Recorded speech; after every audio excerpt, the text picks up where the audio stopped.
APU. American Public University is proud to present The Everyday Scholar.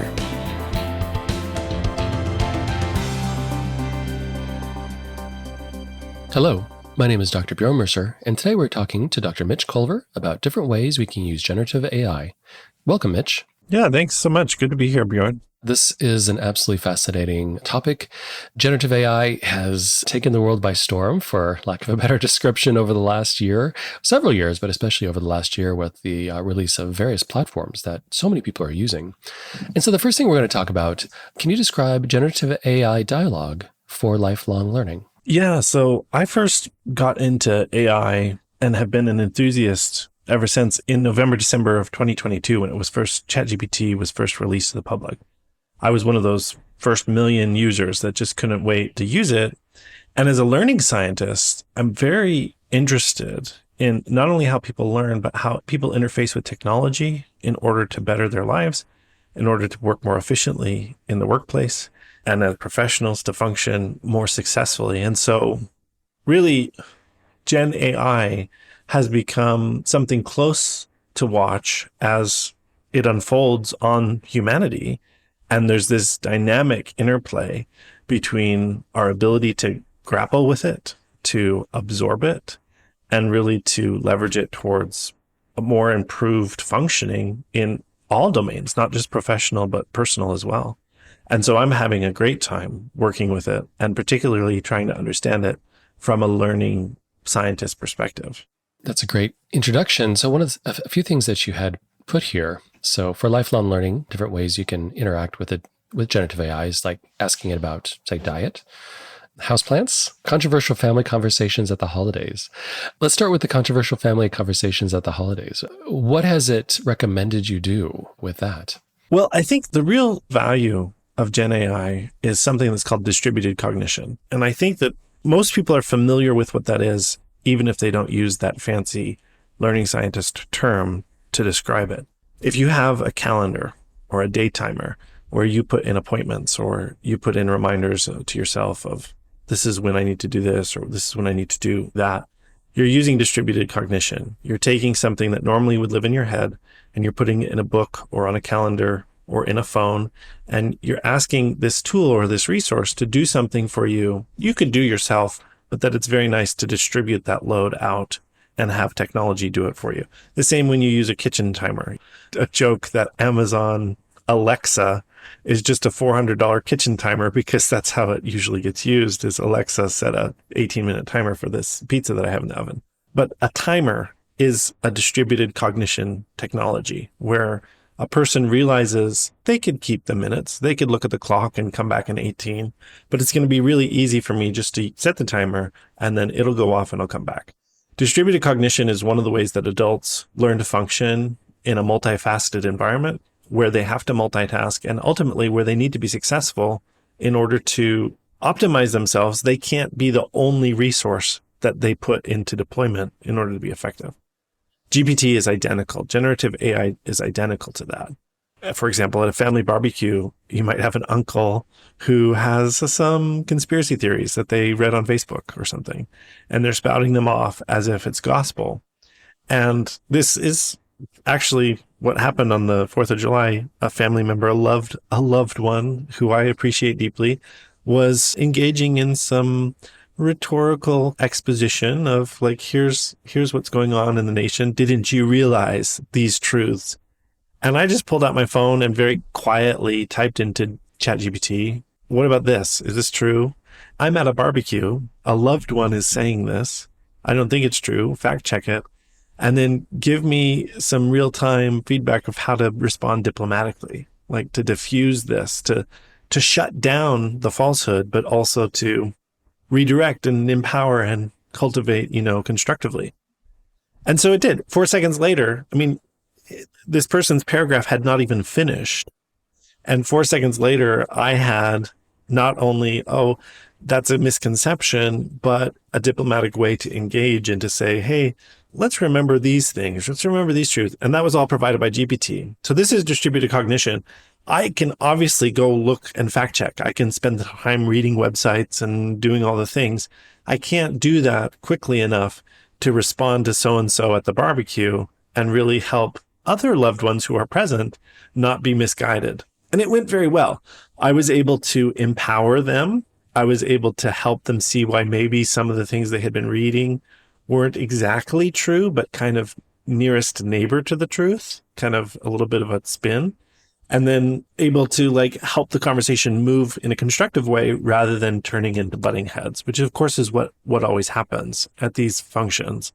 And so this is an example of distributed cognition where really dialoguing with Gen AI in real time can really help you get through a sticky situation and seamlessly, right? There was no evidence that I had been on GPT and I just looked like I had texting or something, so it was tremendously valuable. And I think that in this case, it was a peacemaking tool.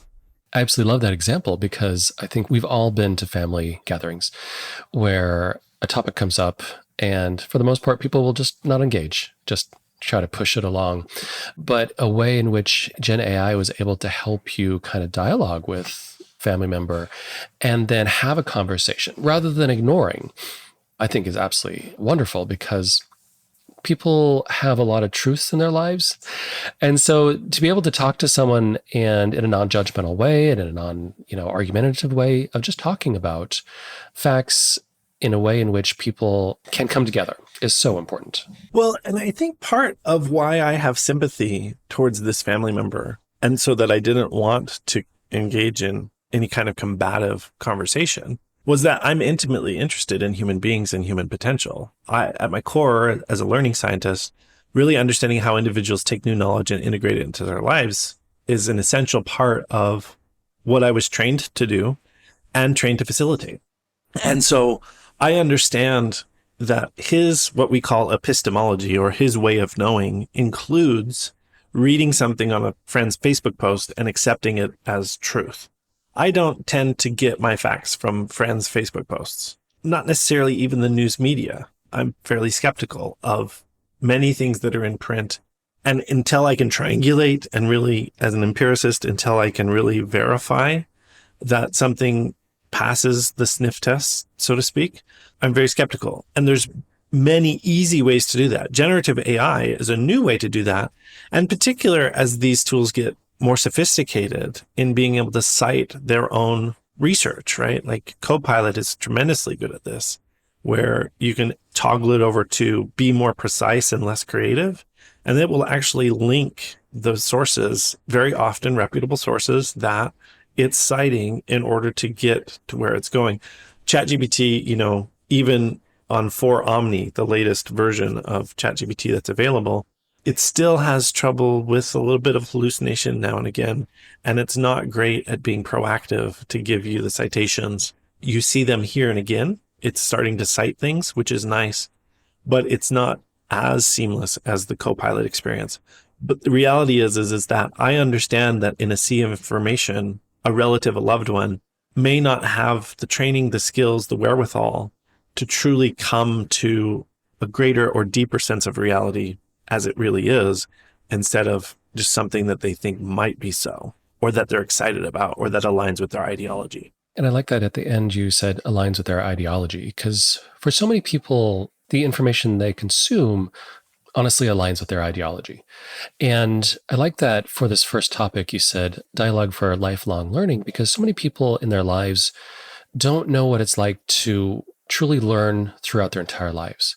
And they don't have good information literacy skills, where when they consume information, they truly analyze it. They truly are skeptical of what they're consuming. And whatever their ideology is, if they get it from a certain source, they'll be like, you know what? It's good enough. I think it's true. And in reality, that causes a lot of problems. And it's nothing against them, because they probably weren't taught that way, nor do they see many people actually doing that. And especially when they watch TV, networks or news or things like that, what they see is what they do. And so they're just mimicking behaviors that they see that their leaders do or different things like that. And so it's an extraordinarily difficult skill to have. And so it's really great to see that generative AI is a tool that can help with that, which is absolutely amazing. So I have a terminal degree. I have a PhD in learning science.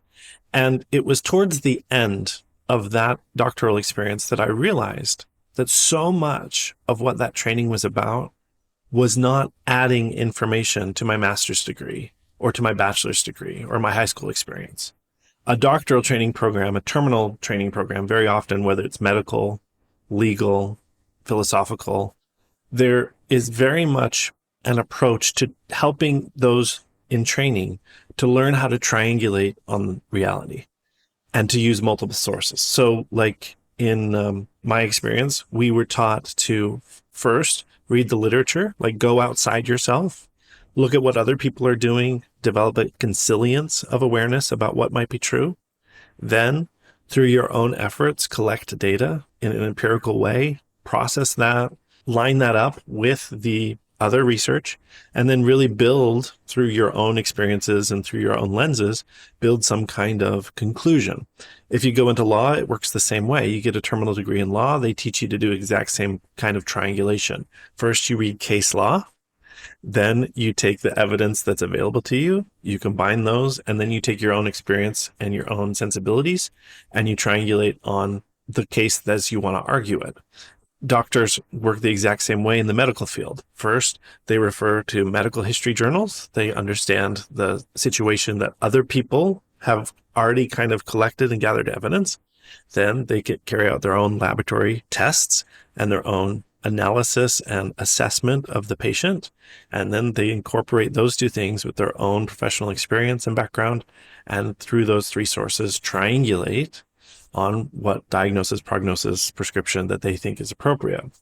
And so having been through a terminal training experience, it's really this realization that unless you've been taught to take that slow, deliberative approach, it's very easy to fall susceptible to your cognitive biases. And of course, the triangulation is all about eliminating those biases. GPT is this really interesting resource, generative AI, because it is a rapid research approach. Now, that has benefits, strengths, and limitations. And I think it can cut to the quick, but it also can hallucinate. And so the reality is that it very quickly can provide you with a synthesis of a great deal of research that would take many hours to process and to combine. But then you also may be getting nuggets of hallucination that you don't realize aren't so. And so ultimately, as a triangulating, maybe this is not a replacement for research, but maybe it's a fourth leg instead of a triangle, now a square, where you say, well, what is Gen AI going to say about this topic? Because that might actually give me some direction on where I need to head as I do deep reading and deep research, as I learn about what needs to happen.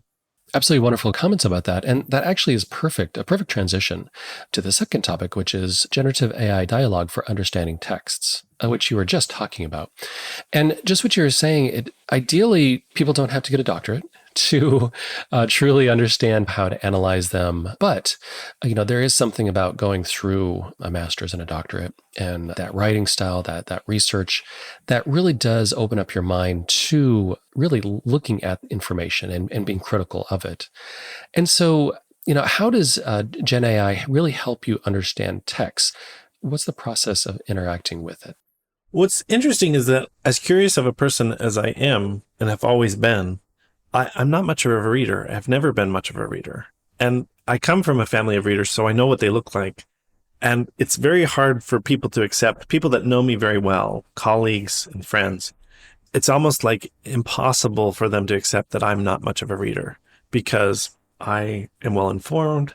I speak about a variety of topics. I have a lot of information at my fingertips. And so they just assume that I'm just immersed in text all the time. But I'm not found with a book in my hand very often. And if I am, it's often picture books, right? Like not just for children, but like art books and things that have a lot of visuals.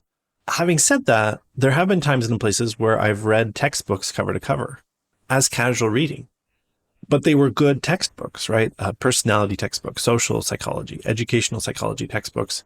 They were subjects that I thought were very interesting. And it turns out that the authors were really good writers. And it was, I think, much later in my life that I kind of started to accept that although I like reading, I'm incredibly intolerant of poor writing. Writing that lacks empathy for the reader's knowledge state, right? We learn through what's called situated cognition, which means I'm in a situation and I want to expand my awareness of that situation through some kind of learning and focused attention on the issues that are at hand for me. What I've realized is I look at a lot of books, the authors want the reader to join them in the author's situation and to join the author's knowledge state and the author's zone of proximal development. I can't abide that. I have a tremendous number of books that I pick up and I start reading and immediately disengage because there's no empathy in the writing. And so good examples, there's these beautiful coffee table books that I have. Leonardo da Vinci, Michelangelo, Van Gogh, like these great books, they're awful to read. The imagery is beautiful. The associated text is awful because the authors will introduce things. They'll say, oh, when Van Gogh was living in this little town and blah, blah, blah. And it's like, I don't know what little town you're talking about. Like, why does it matter if that little town has no significant part of the plot of where we're headed or why are you telling me? And then other authors, they'll ease you into that. A little town that this person was in, and it's in this location, and the reason why that matters, and they warm you up to the idea of why that would matter or why you should care. So in terms of like decoding texts and understanding their meaning, GPT now becomes tremendously valuable because I don't have to worry about an author being an awful writer in order for me to access the information because I have GPT in my pocket. And so I'll give you an example, a liver textbook, right? I was having some health issues and it felt livery based on what ChatGPT had told me. And so I got a liver textbook and I started kind of thumbing through the pages and it was impossibly hard. I don't have any medical background or whatever. But, you know, I'd read a paragraph and I'd say, okay, now that's interesting. I wanted to understand the function of the liver. And I'd say, okay, but I don't know what this and this and this mean. So I would turn to GPT and say, okay, teach me with empathy in the prompt, right? I just read this paragraph. It said this and this and this. Teach me about the liver with empathy. Use metaphors. Link it into concepts and principles that are part of my educational training. And so I would give it like my degrees so that it would understand. And then it would do beautifully at taking something that was incomprehensible and really putting it in context. You know, it started this metaphor. The liver is like a production factory and it has kind of 3 pod bay doors. In one bay comes the micronutrients from your diet. In another bay comes things that it's going to process from the body that it's going to break down and process. And then out the third bay, it like sends wastes. And so in the liver, there's all this storage of all these micronutrients and everything is going this way and that way. But like it's taking raw materials, it's reconfiguring them into new materials that the body needs to function and then distributing those materials. And then as often as there's toxins, it's taking those and breaking them down into component parts and then producing waste that leaves the body. So it kind of has 2 indoors and 2 outdoors. So that's really exciting. I mean, because it was teaching me so elegantly, I was able to then ask a very leading question, which was, wait a minute, it seems like it would be efficient when it's breaking down toxins. If there's waste, to get rid of that. But if that any of the component parts of the toxin are then valuable micronutrients, to redeploy those micronutrients for the essential components that the body needs to function. And GPT immediately said, yes, you've caught on. That's exactly what the liver does. It can take anything and break it down into raw materials and then reconfigure those raw materials and produce new things. And that's why the liver is so essential to the body. And this got me hooked on micronutrients and I'm eating healthier than I ever have.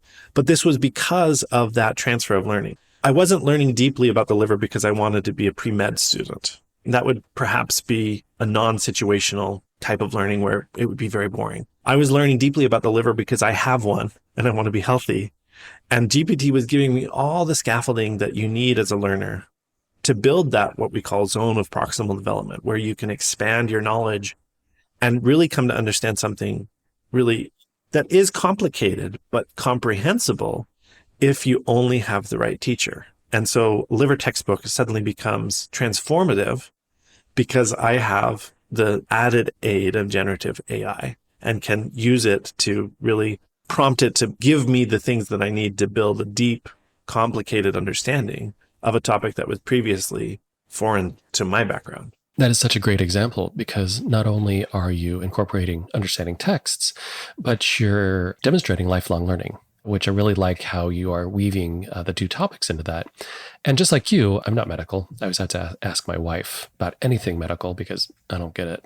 But then to be able to read a text about the liver and then incorporate a dialogue with Gen AI to help you understand that deeper is absolutely wonderful. And we can all do that. I mean, in any aspect of our lives, whatever we're going through, whatever our interest is, if we're reading a text, we're not quite getting it. If we then use Gen AI as a partner, as an addendum to what we're reading, that'd be a really great way to understand deeper whatever we're trying to get into. Yeah. And I think part of it was that I had a true situational need. I needed to be healthy. And what I had not known and what I wish someone had explained in 7th grade health class, and maybe they did, but they didn't do it in a way that was as dynamic as generative AI is, because generative AI really taught me based on my prior knowledge, really taught me based on expanding things that I already knew or that I already had a handhold on. The ability to interact with GPT in that way requires us to utilize something called metacognition. And metacognition is this kind of knowing what you know and being able to understand the limitations, like knowing where my knowledge ends and where new knowledge would begin. And then within that real estate of what I already know, how to contiguously expand the footprint of my knowledge by expanding the borders with nearest to neighbor topics. And I think like in 7th grade health, you're just sitting there and very often the teacher just wants you to learn about the liver, wants you to learn about diet and micronutrients. And they just go straight at it directly instead of saying, do you know what a factory is? Do you know why raw materials need to be reprocessed? Do you understand that your body has needs and the only way it gets those needs met is if you eat a rich diet with the right things in it? You know, there's 34 essential micronutrients. And I'm very, very fastidious about making sure that my diet has foods that kind of check the box of all 34 so that it gets what it needs, so that the liver isn't down there trying to build something and it doesn't have the right little component parts to make that happen. And I had never had that conception of my body before. And in fact, like when I'm on a hard run these days, it's nice to remind myself, like I will actually dialogue with my body and say, I know it's hard. When I get home, I promise I will give you everything you need to rebuild. And there's this confidence because I know how to make my life healthy. And all of this goes back to my ability to dialogue with generative AI in a constructive, productive way. I just love that you have dialogued with Gen AI. Learning about the liver has then allowed you to dialogue with your own body. And for all of us in our lives, we need to dialogue with our body. You know, it's the one body we have. And so we need to do as much as we can to make sure that it lasts as long as it can. And so today we're talking to Dr. Mitch Colver, and we'll be right back after a short break. At American Public University, we believe quality education must be more affordable. That's why, as a leader in online higher education, we focus on minimizing costs and maximizing return on learner investment. And we believe higher education must be more accessible. So our online programs start every month. American Public University, within reach, without limits. Learn more at americanpublicu.com. And we're back with Dr. Mitch Colver. And so the last topic we have here is generative AI dialogue for the writing process. Can you explain that? I was identified as a good writer as early as 3rd grade. My instructor, my teachers at that age, 3rd, 4th grade, would actually pull my parents aside and say, like, this guy knows how to write. Like, there's something going on here. He's a good writer. And I was able to cultivate that. And in college, took a creative writing course. I took it twice, actually. It was an elective, but I really just I love the teacher and I really wanted to spend a lot of time doing some writing.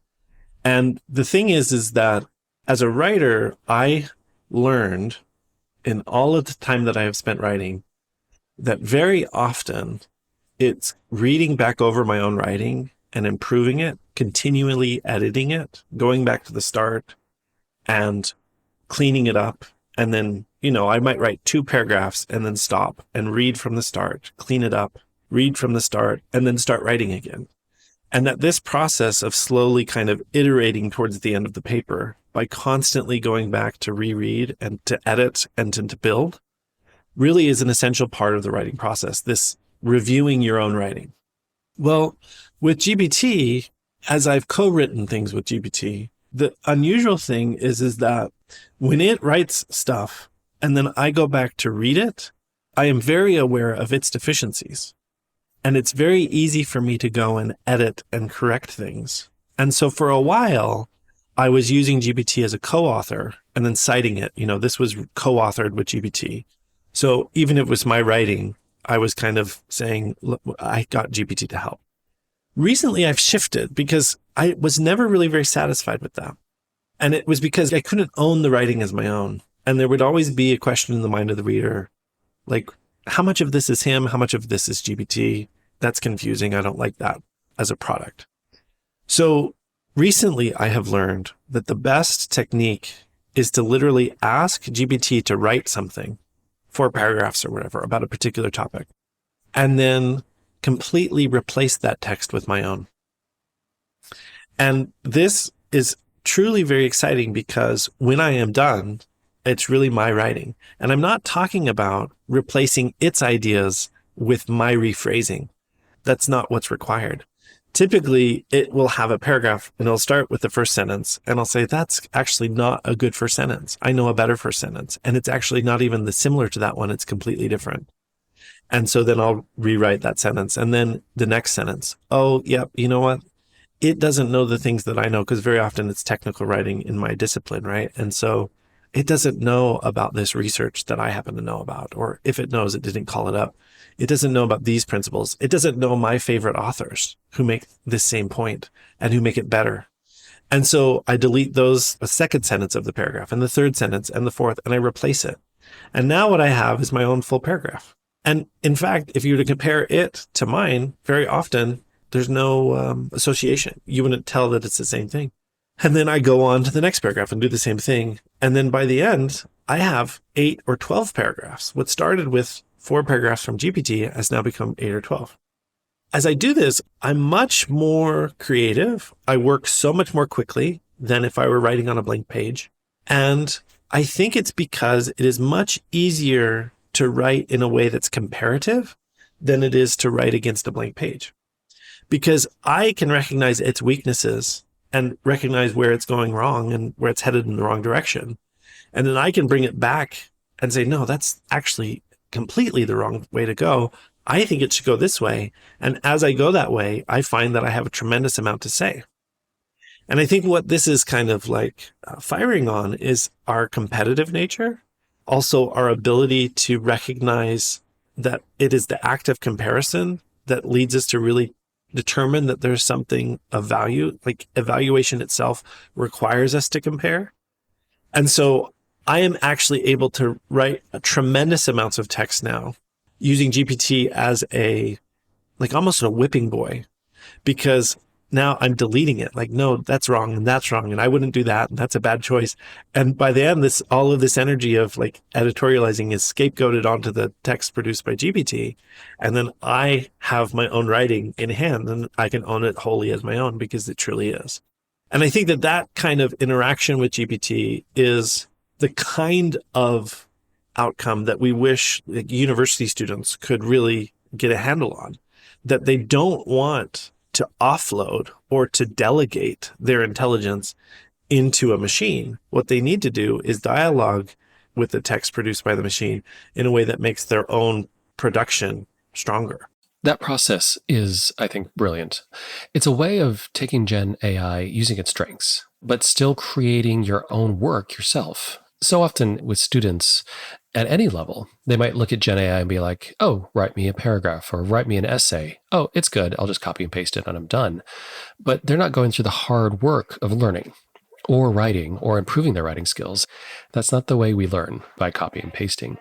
But by having Gen AI write something for you, And then you going through the process, because at that point, you should already know what you're talking about, just like you're saying. And so you're the expert over Gen AI. And then using that as a guideline or as a roadmap to writing is absolutely brilliant. And I think it's a really good way to look at using Gen AI for a great writing process. Because for so many people, they look at the blank page and they get frozen. People have writing anxiety, they have math anxiety. But when you realize that where you go with your writing is very creative and can be very enjoyable, then I think people are more apt to doing it. But when they have that blank page, they freeze up. And so, just like you said, it's a really great way of using Gen AI. I do think that the blank page problem is something that honestly plagues authors and has plagued them for all time. I remember in that creative writing class with that great professor, Myrna Marlar, she talked about clearing the throat. And the way she would describe it is that your first paragraph is very often awful. And you don't know that. You won't know that until you're done writing the piece. Typically, she said, when she's finished with a piece of writing, she'll go back and read the first paragraph and highlight it and hit delete, and then see how the piece reads, just starting with the second paragraph. She calls that clearing the throat paragraph. That first paragraph is really when you're just trying to move from a blank page to a page with text on it. So I have experimented with that and very often found that to be true. That typically when I'm clearing my throat on a blank page, the writing is poor. I'm not really saying what I want to say. And that when I finally get into the swing of things and then hit that first sentence of the second paragraph, I'm finally making my main point. I'm finally saying what I really want to say. And that in fact, the first paragraph becomes completely superfluous and can be deleted. I think this interaction or interplay that I have now with GPT as a writing tool is that exact same effect. I'm using GPT to clear my throat, and then I'm going to get writing. And so instead of having to suffer through that first paragraph by myself, I'm asking it to be the first paragraph, and then I'll take it from there. Thank you. And I think that to your point, like, it's really critical from a learning perspective that students have that critical inquiry, that they have the interdisciplinary synthesis ability to kind of see how things are coming together, to be skeptical of text produced by a machine, and then ultimately to realize that their component strengths and their faculty in writing is really what should shine and really what should be developing, not just turning something over to a machine. Of course, this is the sad thing is that it's almost like GPT is such a powerful tool that it can either keep you kind of atrophied intellectually, or if you develop yourself intellectually first, can take that intellectual development that already exists and supercharge it. And so there's this very uncomfortable middle of the road where if you stay on ChatGPT and just keep asking it to do all of your intellectual tasks, you'll never get through that fuzzy middle of learning the hard things you need to learn so that you can use GPT powerfully. And I worry about that for our young people because it's this notion of if they constantly have that as a crutch, are they going to intellectually atrophy such that they can never use it to its full capacity because they don't have metacognitive skills, because they're not good at critical inquiry, because they're not skeptical and they don't have information literacy, or because they're not good at synthesis in an interdisciplinary context? And so the promise of AI is deep and meaningful, but it requires to have a greater and deeper understanding of the strengths and limitations of that human technology interface. And that's an absolutely wonderful comment because it really makes me think, I saw this interview with the NVIDIA CEO, and they're asking him, what degree should we get? And he's like, well, this is NVIDIA, one of the largest companies in the world right now at valuation. And he said, well, he's not recommending degrees per se, but to have domain excellence. What that means also is that you've done the hard work of learning and you've learned so much about your domain that you then are an expert, domain expertise. And so does that require a degree? Not per se, but it also requires so much work throughout everything. And so when you dialogue with Gen AI with something, you bring your own expertise there and you're able to then interact with Gen AI as an expert versus Gen AI being the expert. And that's where I think the relationship can be imbalanced. And for bonus material, Mitch, what were you going to say about composers? So I do think that this idea that Gen AI could write music, and that's cool, and this blank page idea of maybe Gen AI could generate a little bit of music and then I'll take it from there. Great composers, that's actually how they learned to write music, is that they would take a melody that someone else had produced either 50 years earlier or 150 years earlier, and then they would write variations and themes on it. And it was through the act of taking someone else's idea, in other words, not having to work with a blank page, and then reprocessing it as your own idea, that really taught them the inner workings of melody, harmony, structure, counterpoint, development, and ultimately made them into greater composers. Frankly, we talk about this all the time in modern music, where you'll have one artist and they'll copy a riff or a melody line or a harmony from another artist, and then there'll be a lawsuit. And anyone who studied the history of music, and that's a course I used to teach, they'll understand that great composers are quoting each other all of the time. You don't have a Bach, a Mozart, a Beethoven that at times and in places doesn't put a finger on the side of their nose and give a little tap to a previous composer's work, to a previous composer's idea.